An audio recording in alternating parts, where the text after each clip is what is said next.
I am now growing in years, and since I understand that Shakespeare and Mr. Emmons are deceased, it is not impossible that I may even die.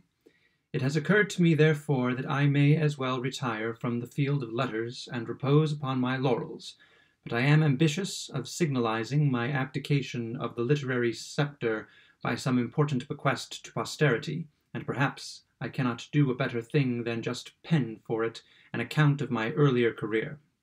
My name, indeed, has been so long and so constantly before the public eye that I am not only willing to admit the naturalness of the interest which it has everywhere excited, but ready to satisfy the extreme curiosity which it has inspired. In fact, it is no more than the duty of him who achieves greatness to leave behind him in his ascent such landmarks as may guide others to be great. I propose, therefore, in the present paper, which I had some idea of calling Memoranda to serve for the literary history of America, to give a detail of those important yet feeble and tottering first steps by which, at length, I attained the high road to the pinnacle of human renown. Of one's very remote ancestors it is superfluous to say much. My father, Thomas Bob, Esquire, stood for many years at the summit of his profession, which was that of a merchant barber in the city of Smug. His warehouse was the resort of all the principal people of the place, and especially of the editorial corps, a body which inspires all about it with profound veneration and awe. For my own part, I regarded them as gods, and drank in with avidity the rich wit and wisdom which continuously flowed from their august mouths during the process of what is styled lather. My first moment of positive inspiration must be dated from that ever memorable epoch when the brilliant conductor of the gadfly, in the intervals of the important process just mentioned, recited aloud before a conclave of our apprentices an inimitable poem in honor of the only genuine oil of Bob, so called from its talented inventor, my father, and for which effusion the editor of The Fly was remunerated with a regal liberality by the firm of Thomas Bob and Company, merchant barbers. The genius of the stanzas of the Oil of Bob first breathed into me, I say, the divine afflatus. I resolved at once to become a great man, and to commence by becoming a great poet. That very evening I fell upon my knees at the feet of my father. "Father," I said, "pardon me, but I have a soul above lather. It is my firm intention to cut the shop. I would be an editor. I would be a poet. I would pen stanzas to the Oil of Bob. Pardon me and aid me to be great." "My dear Thingum," replied my father. I had been christened Thingum after a wealthy relative so surnamed. "My dear Thingum," he said, raising me from my knees by the ears, "Thingum, my boy, you're a trump, and take after your father in having a soul. You have an immense head, too, and it must hold a great many brains. This I have long seen, and therefore had thoughts of making you a lawyer. The business, however, has grown ungenteel, and that of politician don't pay. Upon the whole you judge wisely. The trade of editor is best, and if you can be a poet at the same time, as most of the editors are, by the by, why, you will kill two birds with one stone. To encourage you in the beginning of things, I will allow you a garret, pen, ink, and paper, a rhyming dictionary, and a copy of the Gadfly. I suppose you would scarcely demand any more." "I would be an ungrateful villain if I did," I replied with enthusiasm. "Your generosity is boundless. I will repay it by making you the father of a genius." Thus ended my conference with the best of men, and immediately upon its termination I betook myself with zeal to my poetical labors, as upon these chiefly I founded my hopes of ultimate elevation to the editorial chair. In my first attempts at composition I found the stanzas to The Oil of Bob rather a drawback than otherwise. Their splendor more dazzled than enlightened me. The contemplation of their excellence tended naturally to discourage me by comparison with my own abortions, so that for a long time I labored in vain.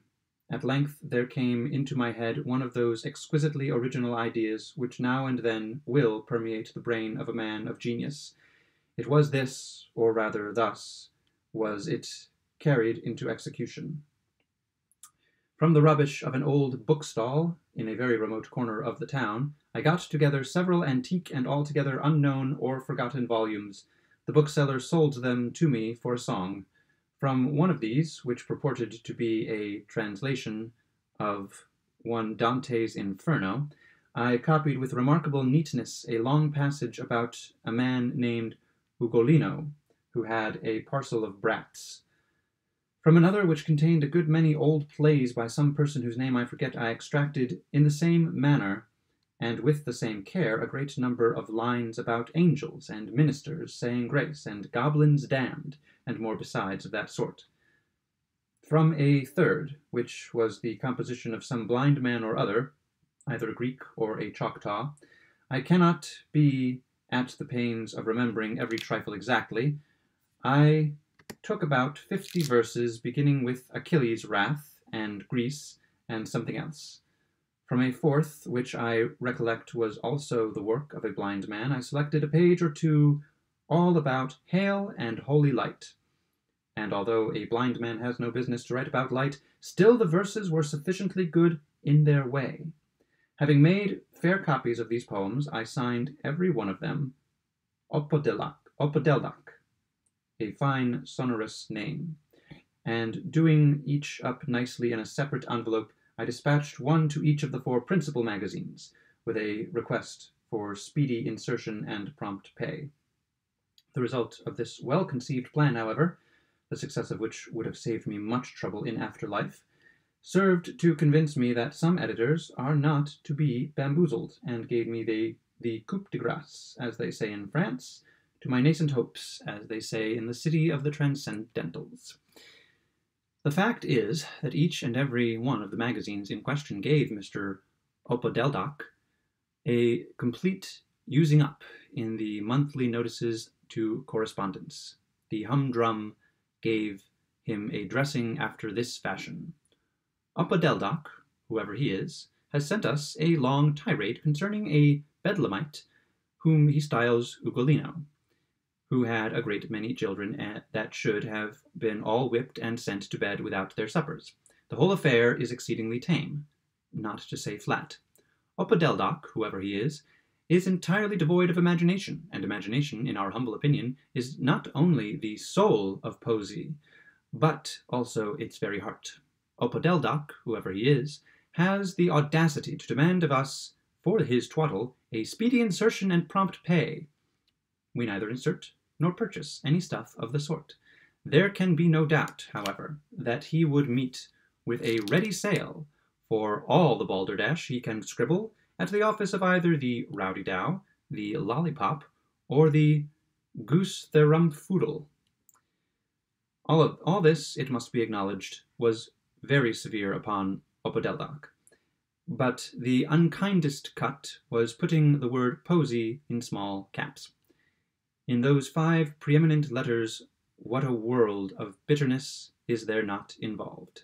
But Opodeldak was punished with equal severity in the Rowdy Dow, which spoke thus: "We have received a most singular and insolent communication from a person, whoever he is, signing himself Opodeldak, thus desecrating the greatness of the illustrious Roman emperor so named.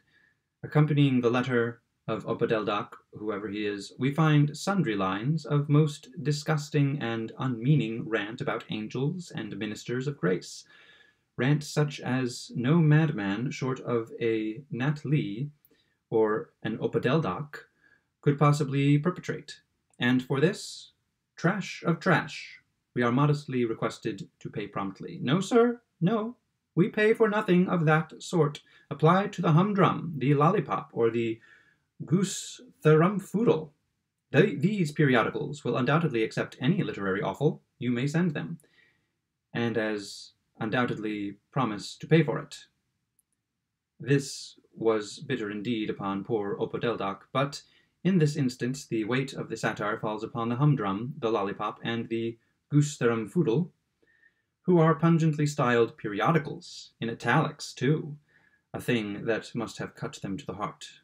Scarcely less savage was the lollipop, which thus discoursed some individual who rejoices in the appellation opodeldoc. To what low uses are the names of the illustrious dead too often applied, has enclosed us some 50 or 60 verses commencing after this fashion: Achilles' wrath to Greece, the direful spring of woes unnumbered, etc., etc., etc., etc. Opodeldoc, whoever he is respectfully informed that there is not a printer's devil in our office who is not in the daily habit of composing better lines. Those of Opodeldoc will not scan. Opodeldoc should learn to count. But why he should have conceived the idea that we, of all others, we, would disgrace our pages with this ineffable nonsense is utterly beyond comprehension. Why the absurd twaddle is scarcely good enough for the humdrum, the rowdy-dow, the goose-thrumfoodle, things that are in the practice of publishing Mother Goose's melodies as original lyrics, and Opodeldoc, whoever he is, has even the assurance to demand pay for this drivel. Does Opodeldoc, whoever he is, know? Is he aware that we could not be paid to insert it?